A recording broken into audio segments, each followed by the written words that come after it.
Yeah. I really like the way you put that, is just keep doing the reps. I think that's the best way to just make it relatable to everybody. So I Right. grabbed this new device, you know, with by the way, my only memory card ever that I had, a 1 gig Oh card. my gosh. I Wow. know. What can you put in this thing? This That's like little, 4 pictures. Yeah. this is prehistoric, but I'm not getting rid of it. Whatever you're doing, you can't cheat the work. You just can't. So I'm so happy to have you on the podcast today because you and I have been connected for about 2 years now, 2.5-ish, something like that. And over this time, you've shared your journey. You've talked so much about how you went from just having this gut feeling to now you have this huge brand. You're booking your own gigs. You've developed this amazing photography career. And on top of that, you are helping others. You are a tutor, a mentor, an inspiration. I don't know what the right word is for this because you have a whole program built around it that we're going to talk about in a second. But I would love to just get into how you started and the very first basics of how you got started on this incredible journey that you've had. Sure. Thank you for having me. Where would you like me to start? Where I realized what intuition was, or really where I became an entrepreneur without knowing I became one first? First, the intuition. Well, Okay. which one is earlier, actually? Which one came first? So entrepreneur, actually, Okay, let's but start there.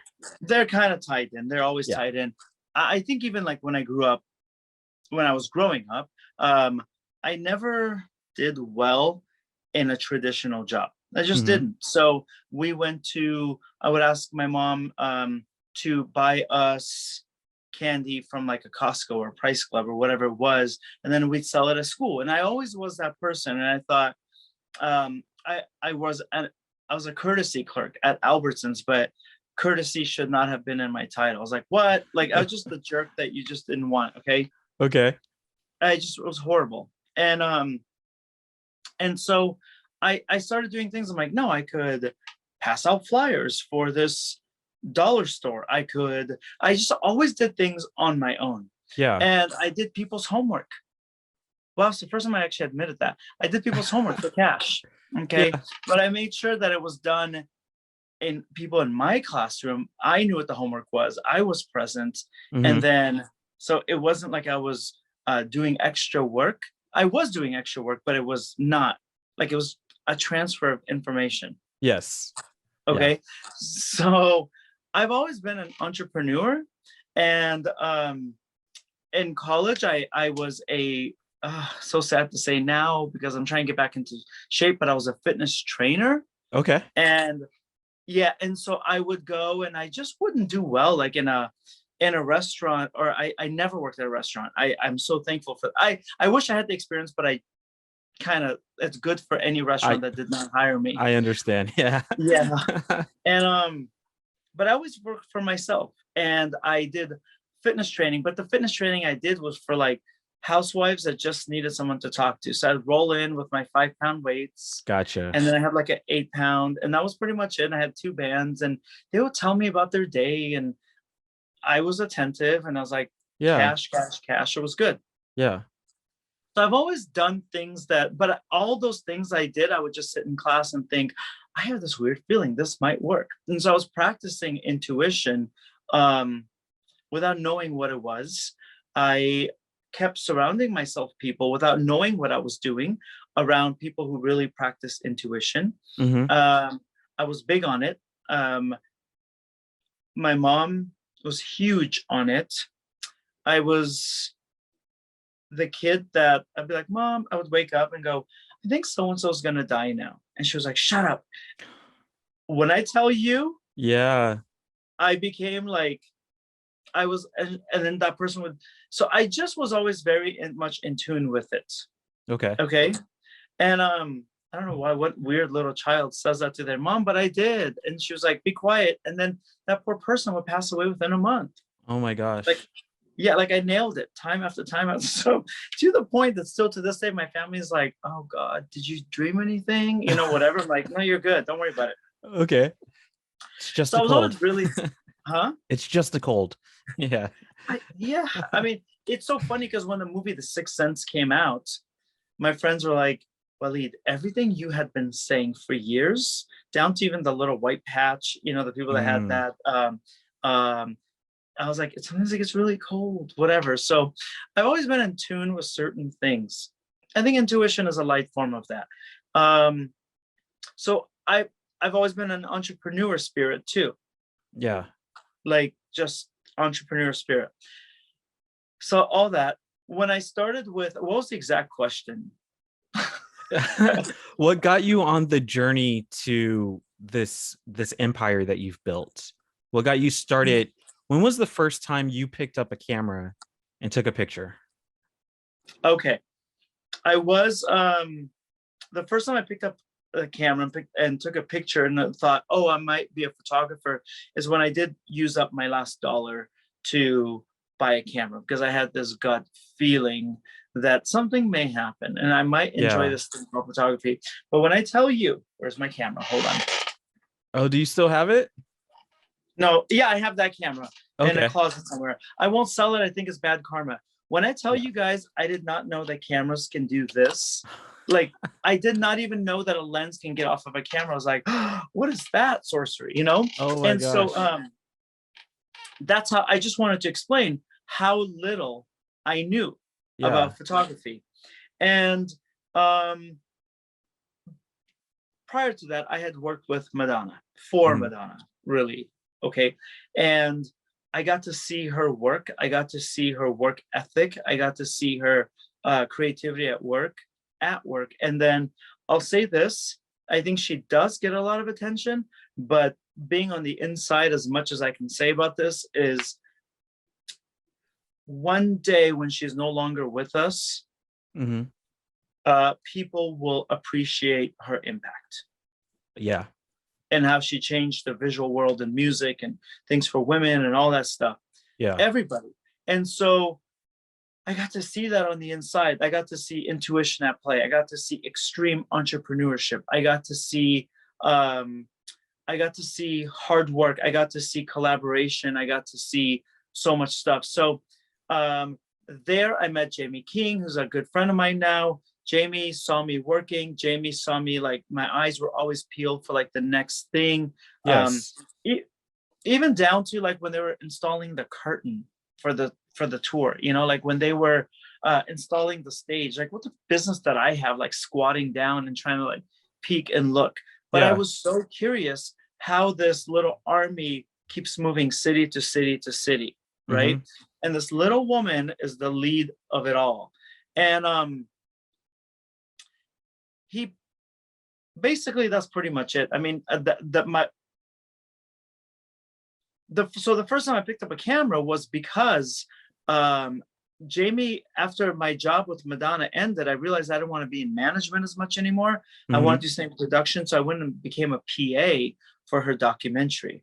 Okay. Like total demotion, but I took it because something Yeah. told me that was the right move. Yeah. But Jamie at that time called me and said, "Hey, let's get dinner." And he took me out to a restaurant. I was broke, but he broke me down and he's like, "Look, I saw you working harder than everybody else. And I saw you looking at things that other people were not looking at. Mhm. And I wanted to know what you're working on next." And my whole thing was, I'm gonna do this. And he's like, "Shut up." And I was so confused by that. But I was like, "Well, I'm gonna be doing these videos." And he's like, "Shut up." And I didn't understand what he meant, but his whole thing was, don't talk about it unless you're doing it. So Yeah. that night he taught me a lot about intuition, what it means, how important it is, that it's your direct connection to something bigger than you, no matter what faith, what socioeconomic level, what skin color you are. Yep. And I was always using it all these years. I didn't know I was using it, but I, Jamie made it something tangible that I can hold on to and go, oh, this is what that is, Okay. you know? That's it. But I even remember telling my sister yesterday, I used to drive out to LA in my beat up pickup truck, and I would drive around LA because I felt like I had to be there. And Okay. I would drive around like, I wonder what it would feel like to work here. So I would drive up and down the streets like a loser. But I feel like that was like manifestation at play. Like Yes. I'm huge on that. Literally, I Yes. would drive up these streets and I'm like, truck, don't fail me now, but I would Yep. go up and down. I'm like, I feel like I would know, I would have to know what these streets are. And then those streets is where like Madonna's house was, and I would have to go to her house every day and go do things. And it's just interesting how things work. So Yeah. I always go on a tangent on the story, but yeah. So entrepreneurship and energy and manifestation kind of worked hand in hand with me. That's great. And it's funny because the first time that I ever drove through LA, Yeah. actually, so I'm in Orange County. That's where I Yeah. live. And I drove through LA. So I moved from Seattle, Washington, and I drove down. It's a 26-hour drive. 10 out of 10, do not recommend it. Just fly and have a rider just ship your stuff. Don't ever do that. So Okay. the time that I did it, Okay. though, I drove down and I remember driving through LA and thinking, this is it. This is where I'm supposed to be. And then Right. when I got off the freeway in Orange County and I was driving down the street, I remember thinking very, very clearly, I'm home. And Really? everything that Okay. I want is going to Yeah. happen now because I've arrived at where I'm supposed to be. Oh, good. Okay. Yeah. And it's been a steady journey. So just that whole manifestation and you saying you were driving around LA, I can 100% resonate with that and just feeling this is where I belong. Yeah. So Well, that's because you're a weird artist too. You know what I mean? If you think yes, about it, like, yeah. that's true. Yeah, that's very Other people true. are like, y'all are crazy. I'm like, sometimes you have to drive around. Sometimes Yes. I've any apartment I've ever had, I would always, and they think I'm doing something nefarious, right? And I would say, can you just leave me alone here for 10 minutes or Yeah, 5 minutes? And they're like, you want to be alone? I'm like, yeah, I just want to walk and feel the rooms. And yep, if it's not my place, I don't care what it is. I'm not sitting here. exactly. So Yes. yeah. Yeah, you'll know. Okay, so then you get a call and you got a call that said, hey, come be on this job, and your Yeah. intuition kicked in again. Can Yeah. you talk about that a little bit? Sure. To set this up, when I had that dinner with Jamie, he told me what intuition was and how I got to listen to it. And that's the direct phone call between me and whatever higher power. Mm-hmm. And so I didn't listen, but I listened, but I didn't, but I did that night. Yep. About a week later, maybe something like that. 10 days later, 6, I don't know. I get a call from somebody saying, hey, we're looking for a behind the scenes videographer. And we heard you have a camera and got your number from this person, from that person, from that person. And I was like, oh, great, because I'll have rent money, Yeah. And it was tough, like some humble beginnings. And then what happened was, as I was about to close the door, I had that intuition again, and something like, you just know, the more you practice your intuition, Yes. the more you're like, oh, but this one is intuition. No, that one is just my ego. You just kind of go back and forth. Yes. So I just did that. And I was like, this client, Usher, won't know why I've been hired. He thinks it's just for video, but it could be video and photo. So I grabbed this new device, with, by the way, I'll show you.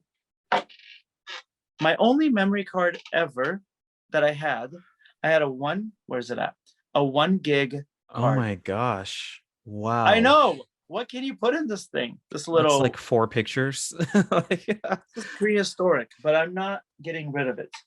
Oh wow. And yeah, so I just shot like crazy, and every picture looked like garbage. And I didn't understand that there were light temperatures, the kelvins, and I didn't understand what, again, for anyone listening, remember, I did not know that a camera lens can get off and you could put another one in. So when you hear me say, what the hell is an ISO?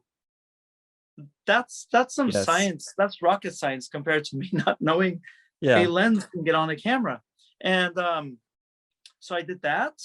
I wrote on my little BlackBerry, remember, the f-stop is the big wheel, and that does this. The Mm-hmm. ISO is the button on the upper right-hand corner, and that does this. But the downfall is it also does this. So I had these things for me. Yeah. And every picture didn't do much for me, but every picture turned out really, really horrible, horrible, horrible. Okay. And they were grainy, intentionally bad grainy. They had streaks in them. They were it looked like a light leak. I don't know how I would get a light leak in a digital, but I somehow managed on accident. Wow. Super contrasty, super blown out, everything's super extreme in every direction. And I was like, I'm dead. Like I'm dead before I even started. That's it. And That's it. Just I'm done. done. Yeah, Yeah. like wow, you didn't even get a chance to do anything. And I get a call from Benny Medina, who's Usher's manager at the time. Mm-hmm. And now he does Jennifer Lopez. And so Benny's like, Walid, where are these pictures? I'm like, oh my God. So take them off my little card, download it. And I remember having this computer. I don't know if you remember, like there were iMacs that mine was like a ball with a long neck. Oh, yes. Yeah, yeah. There were different colors on the back. Yeah. Yeah, so okay, mine was white, but it had like this metal neck, and on the neck was the screen. Oh, that one. I know. Okay, yes. It looked Yeah, like yeah. a robot, like a Star Yes. Wars type of thing. Yes. And so I edited it in that. And keep in mind, again, I did not know that lenses can detach and attach to a camera. So Right. anyone that hears us now, they think that's crazy, but that's what I didn't know. So I did not even know that Photoshop existed. Mm-hmm. So I edited it on my Mac on the thing that you open, the preview program, the Mm-hmm. thing that you open up a PDF in. Yes. Then you have the little sub menu that says like saturate, desaturate, exposure, contrast, Yeah. sharpness. I edited all of Usher's pictures on that thing. How many photos are we talking about? Well, that you would recognize him, about under 15. Oh, wow. Okay. I know. Yeah. Maybe 20 now that I think about it, but that's it. Okay. But by the way, I didn't know what raw photo was. So happy accident, like 1,000 missteps, but Yeah. on a 1 gig card, you could actually fit quite a lot of pictures on JPEG small, because that's what my camera was setting. Okay. That was set on. Yes. So it was a disaster, but that one was a perfect mistake, because if I ran out of space, I wouldn't even know what to do. Right. So that was it. The pictures were awful. They were blurry. They were miscolored. They were grainy. They were unsharp. They were out of focus. Horrible. So I turned all of them. My instincts, again, that little bell rang, and something's like, and I remember I was like, oh, this is not a regular voice. This is like your instincts talking again. And it said, turn it black and white. Okay. So I just went desaturate on all of them. Yeah. Yeah. Okay. And I turned it in. I think I turned in like 12, 10, 14, something like that. Okay. And then they call me and they're like, so we don't know what you did, how you got this, but his whole next thing is old Hollywood. And he wants to know if you would go on tour with him and be his personal photographer. Now, this was before people really had personal photographers. It was like right at the birth of Instagram. So this was credit to him. This was cutting edge, what he was trying to do. Okay. And so I was like, oh my God. Okay. So that's kind of how my first experience with cameras went, and intuition, or where I knew it, I started tuning into what this weird feeling was. Yeah. So did I answer 48 other questions? I always say that in every podcast. I'm like, I jump all over the place. You did, but it's good. It's good info. And it's definitely what we want to hear, because I happen to know a little bit of this story. So when you were on tour with Usher, so your intuition got you in the door. Your intuition got you there. But then you put in a lot of work on that tour, where you would take a picture and then you would run back And was it YouTube that you were on where you would look up like ISO does XYZ? Like you were writing that down in your BlackBerry, and then you would go and you would study it at night, and then go back in. And is this that same tour? Yeah. Yeah. Okay. Yeah. Yes. So I did this for a good, I want to say maybe 1 year solid. Okay. I did not allow myself to sleep until I learned one new thing every day. Yes. Yes. One photography thing. I think that's why I kind of teach sometimes rougher on people. Yeah. I'm like, I don't care, make it work, you know? Yeah. I don't believe in babying people, and I believe in being kind, but don't baby people.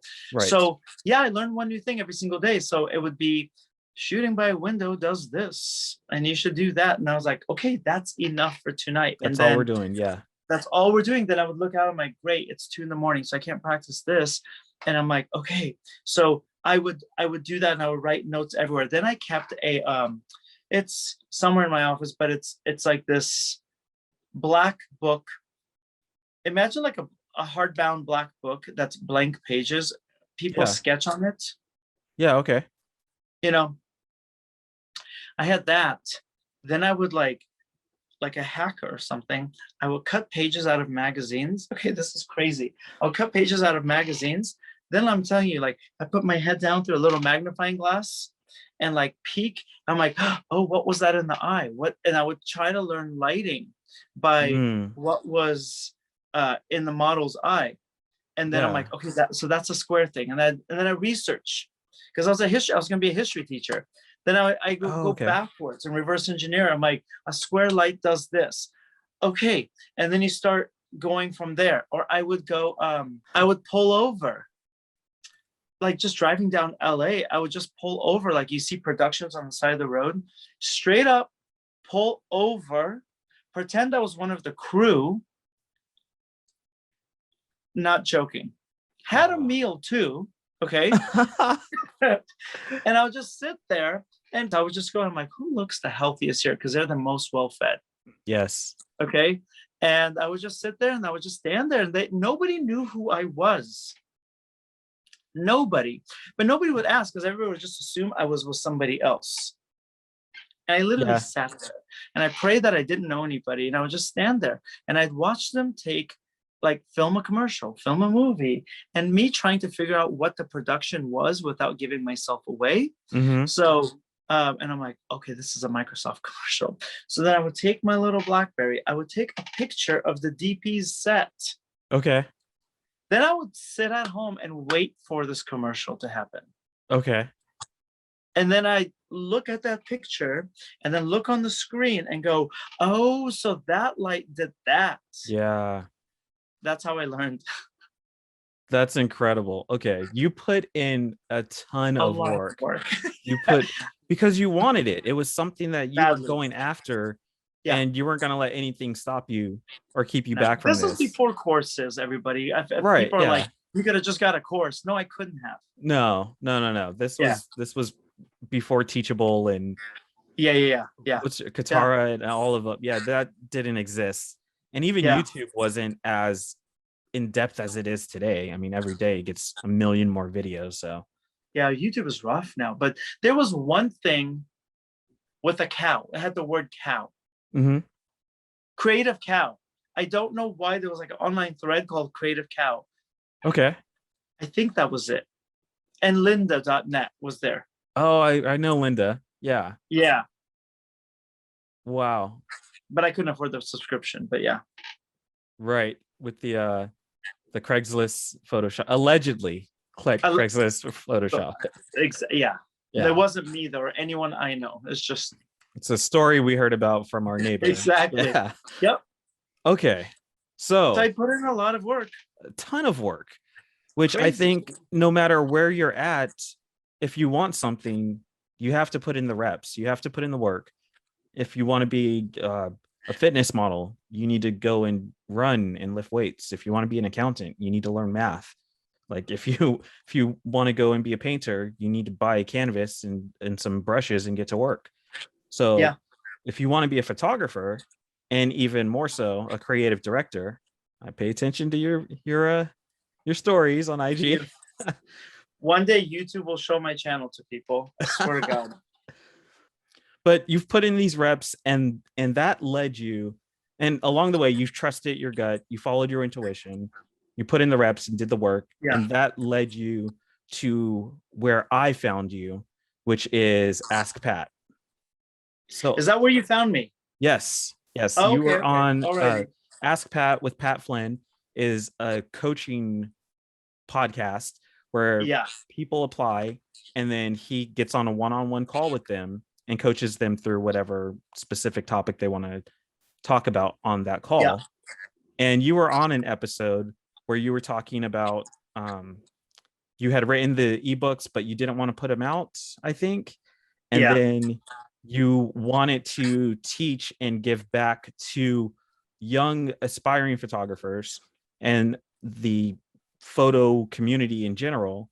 You wanted to give back, and you had started an IG channel kind of under under a pseudonym name. It wasn't your actual name. No, it wasn't. Yeah. So you had done all of this, but what led you to apply to Ask Pat? What led you to talk to Pat Flynn? Well, we're gonna stay on theme. It was intuition. Awesome. Okay. So I don't know how I heard about Ask Pat. Okay. Or Pat Flynn. Great guy. But I don't know how I heard about him. Yeah. Somehow one day he just kind of became part of my listening thing. Okay. Yeah. And I was like, oh, this guy's good. He gives good advice and is to the point. And what I could really learn from Pat now is he delivers short podcasts. Mine are like 45 minutes long, whatever. But I also think if people want to learn, and they'll spend 45 minutes to listen to the tips. If you don't, God bless. And that's it. Right. So I had heard a podcast, and he said, if you're interested in being in the Pat Flynn podcast, and I screen captured it. Okay. I had heard him say it many times, but I screen captured it then because I felt like that time it was different. Yeah. And then I did not write him until I got that feeling again. So I believe that you get these moments, like these moments where you're connected to something bigger. Okay. Yeah. So I felt like that moment he told when he said something, same thing with Sonny Leonarduzzi happened too. But I was like, screen capture. And then I felt like there wasn't enough moment, like there wasn't enough time in that magical moment to write the email. Okay. And I felt like the email was going to be delivered outside of that magical window. Yes. Does that make sense? Absolutely. Yeah. That moment was just for capturing the info. That was it. It wasn't long enough. It was like a snapshot. That's all that it was. And so, so that's what that was. And so I waited until I had another moment of like a gut feeling to write him the email. So that was it. And so I wrote the email, but they were sitting in draft mail. Okay. Just waiting. Okay. And then I had the feeling again. I don't know how much longer. I feel like it could have even been a month longer. Okay. It wasn't within a few days. And I sent it, and they called back or emailed back, and boom. The rest is history. Yeah. And then he put me in the book and invited me on stage for FLYNNCON, and